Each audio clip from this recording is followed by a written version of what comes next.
When I walk through cities and areas and I think about the architecture that is available to me, I go into different communities and neighborhoods and I feel that the architecture supplies a texture to the city and it helps to transport me to different eras, and it is just sort of this upswell of creativity that from the ground up, or whether you look at it vertically or horizontally, you can pretty much dissect the buildings and reconstruct what the neighborhoods and the communities are all about.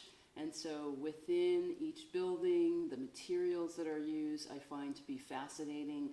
I also think that architecture is really important and special because it helps you to get into the minds of the builders and the engineers and the creators of these fine, magnificent structures that just boom throughout the city. So whether tall, small, medium, really low, with it, you can really understand what a neighborhood is all about based on what you see.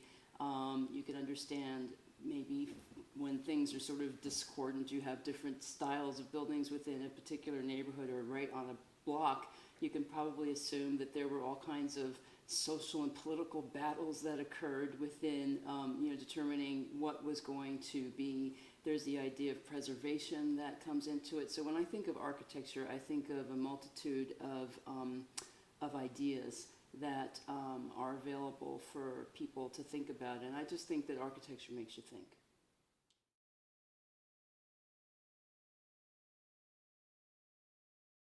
I think that people are enriched by looking at architecture because it's truly education on the street. I am an educator myself, and I personally feel that when I see a building, it automatically gets me thinking, who designed that? It gets me thinking about the architect. It gets me thinking about the materials. It gets me thinking about the purpose of the particular building or those buildings in combinations of one another.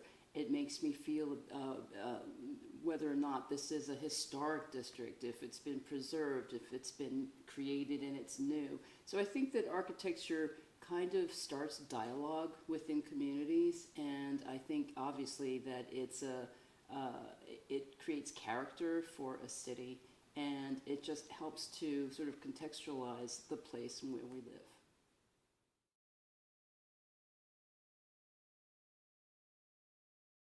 The Upper West Side is just a fabulous place because it just has such energy, and the energy is both vibrant, but it's also kind of a slow-paced energy too. So on the Upper West Side, I feel that I get a good sense of sort of early 20th century New York and older, and I think about the mixture of the buildings. I see stables in some places. I see beautiful high-rises. I see lovely buildings that have been here from the 1800s, and it just, as a public historian as well, it just kind of takes me, it's like a march through history, and that's what I like, the mix of the different types of styles that are available for people to see. And again, there's just this incredible vibrancy that is available on the Upper West Side like no other area in Manhattan.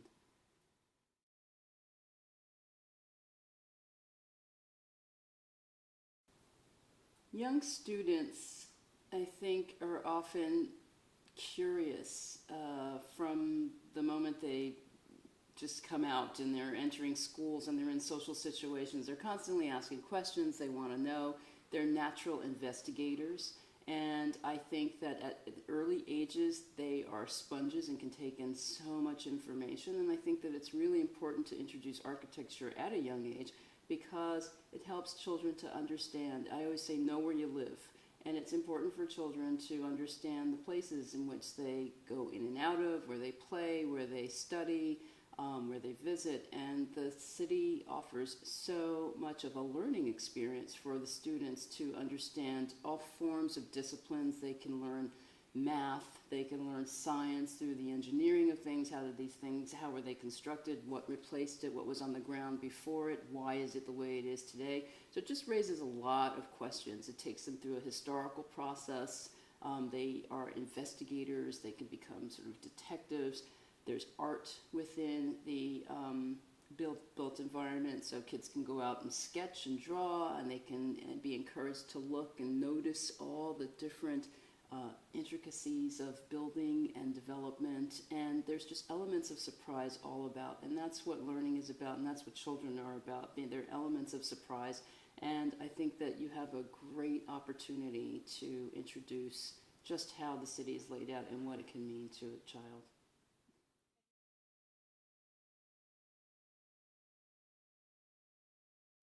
This journal that's produced by Landmark West is a fantastic journal. It's very comprehensive in its simplicity. It's accessible.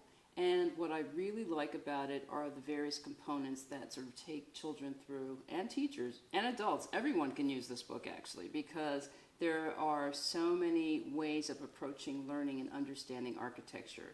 The then and now, I think, is one of my favorites, because people just often wonder, what was here before this building was here today? And when you have the opportunity to look at historic photographs and examine the streets, and then you juxtapose it against a contemporary image, you can really get to see what has been preserved, what is new. You can, again, raise questions as to why that happened, what were the social causes that perhaps caused the neighborhood to change. And so I'm particularly fond of that particular area. I also like how it takes you through to understand the elements of buildings and what it takes, and the differences between gargoyles and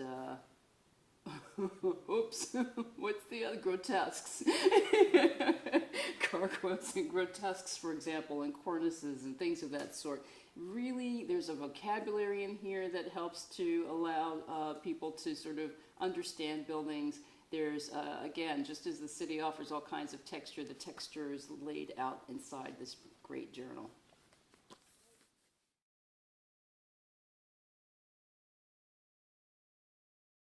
When I think about sustaining vibrancy, preservation, advocacy, I think that it's really important for, Landmark West does that so well, because you inform the community about the importance and the significance of knowing where you live. We can't constantly, New York City is known for tearing down buildings and putting things up, and we have just this incredible amnesia about the past. And it's so wonderful when things that have been built that have a beauty to it, that have a significance, a purpose, that helps to tell stories and to preserve stories about neighborhoods and about people. I think that that's really important. If you lose that, then you have no sense of where you've been. And I think that that's the significance and the importance of Landmark West, to make sure that people understand that we have a past, it's important. Yes, it's okay to move forward, but you do it kind of on a slow trajectory. You don't just, move so quickly that you can't really be able to recognize the value and the beauty of that which came before. So preservation to me is incredibly important.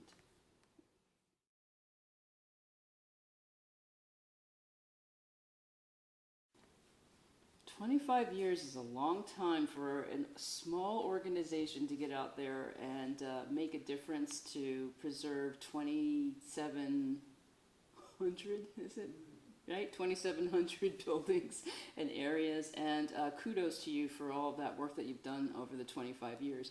I think we need to continue to preserve 2,700 more over the next 25 years, and I think, again, education is important. That is what this is all about.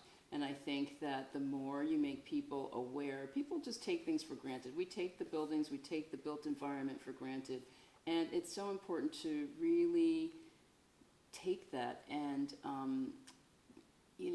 just sort of make it a part of who you are, so that it isn't taken for granted. And then you can talk about it to people. It's exciting to be able to share a history to other people. People in this city are very, very curious to know about so many things. And if you can talk to them about the place and where you live, that has all kinds of interesting stories and exciting stories and elements of surprise, as I've said before.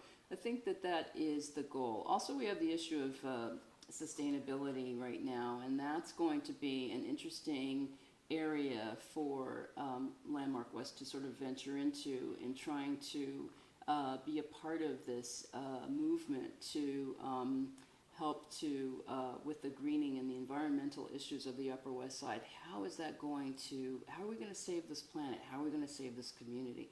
And so I think that that's an area that I think will offer a lot of work to you all over the next 25 years as you try to kind of mix the elements a little bit more and get people on board.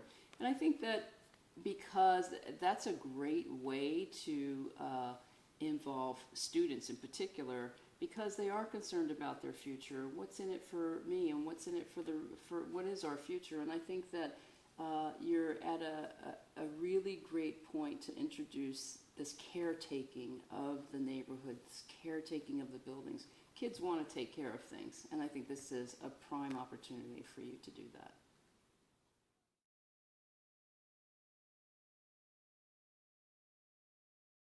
So the connection between preservation and sustainability is about growth and nurturing and cultivation, and it really is, again, this idea of, I just see the two as being synonymous with caretaking. It's about sort of getting in, digging in the dirt, and really taking an understanding from the ground up. You really have to sort of know all of the components and the aspects of what goes into these two things, and it requires a lot of energy. It requires perseverance to make things happen, and there's a beauty.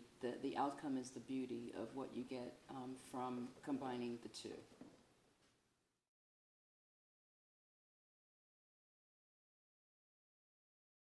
Landmark West is unique in its ability to bring together a diverse group of people to come out and to make change. You are truly change agents, and it's a small organization, and it's a loud organization in its smallness, but it's just very effective.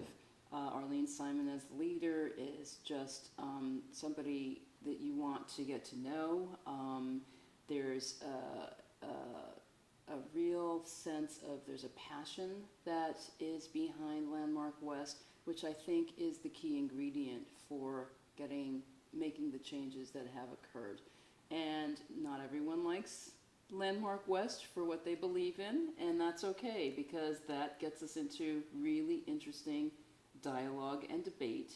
And but what's great is the proof is in the pudding, and the outcome is that you've got all of these buildings landmarked on the Upper West Side, and that is no easy feat. So I hope that that can continue. I'm glad to be a part of it, and I hope that we are creating future Landmark West supporters as we go into the schools and work with the kids and expose them to understanding about the built environment.